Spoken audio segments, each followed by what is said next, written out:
The Scots are going to lead the way next year. You watch. When they get independence, that'll be the trigger. Celtic people right across the country are going to make their move. Want another one? He added, gesturing towards Strike's empty pint glass. Strike had come out to the pub craving a respite from tension and worry, not to be harangued about Cornish politics. Polwarth's allegiance to Mebyon Kerno, the nationalist party he'd joined at 16, appeared to have gained a greater hold over him in the year or so since they had last seen each other. Dave usually made Strike laugh like almost nobody else, but he brooked no jokes upon Cornish independence, a subject that for Strike had all the appeal of soft furnishings or train spotting.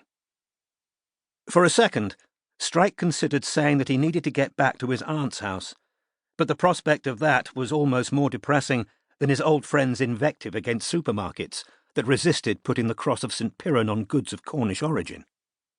"Great, thanks," he said, passing his empty glass to Dave, who headed up to the bar, nodding left and right to his many acquaintances. Left alone at the table, Strike's eyes roamed absently over the pub he'd always considered his local. It had changed over the years, but was still recognisably the place in which he and his Cornish mates had met in their late teens.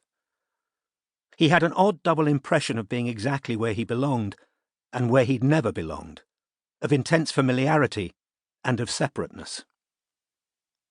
As his gaze moved aimlessly from timber floor to nautical prints, Strike found himself looking directly into the large, anxious eyes of a woman standing at the bar with a friend. She had a long, pale face, and her dark shoulder-length hair was streaked with grey. He didn't recognise her, but he'd been aware for the past hour that certain locals were craning their necks to look at him, or else trying to catch his eye. Looking away, Strike took out his mobile and pretended to be texting. Acquaintances had a ready excuse for conversation if he showed the slightest sign of encouraging them, because everyone in St. Mawes seemed to know that his Aunt Joan had received a diagnosis of advanced ovarian cancer 10 days previously, and that he, his half-sister Lucy, and Lucy's 3 sons had hastened at once to Joan and Ted's house to offer what support they could. For a week now he'd been fielding inquiries, accepting sympathy and politely declining offers of help every time he ventured out of the house. He was tired of finding fresh ways of saying, "Yes, it looks terminal, and yes, it's shit for all of us." Polwarth pushed his way back to the table, carrying 2 fresh pints. "There you go, Diddy," he said, resuming his bar stool. The old nickname hadn't been bestowed, as most people assumed, in ironic reference to Strike's size, but derived from didikoi, the Cornish word for gypsy. The sound of it softened Strike, reminding him why his friendship with Polwarth was the most enduring of his life.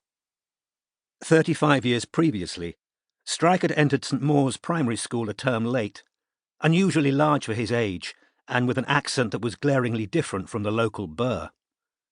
Although he'd been born in Cornwall, his mother had spirited him away as soon as she'd recovered from the birth, fleeing into the night, baby in her arms, back to the London life she loved, flitting from flat to squat to party. 4 years after Strike's birth, she'd returned to St. Mawes with her son and with her newborn, Lucy, only to take off again in the early hours of the morning, leaving Strike and his half-sister behind. Precisely what Leda had said in the note she left on the kitchen table, Strike had never known. Doubtless she'd been having a spell of difficulty with a landlord or a boyfriend, or perhaps there was a music festival she particularly wanted to attend. It became difficult to live exactly as she pleased with 2 children in tow. Whatever the reason for her lengthening absence, Leda's sister-in-law Joan, who was as conventional and orderly as Leda was flighty and chaotic, had bought Strike a uniform and enrolled him in the local school. The other 4.5-year-olds had gawped when he was introduced to the class. A few of them giggled when the teacher said his first name, Cormoran.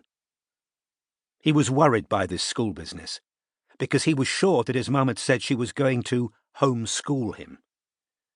He tried to tell Uncle Ted that he didn't think his mum would want him to go, but Ted, normally so understanding, had said firmly that he had to, so there he was, alone among strangers with funny accents.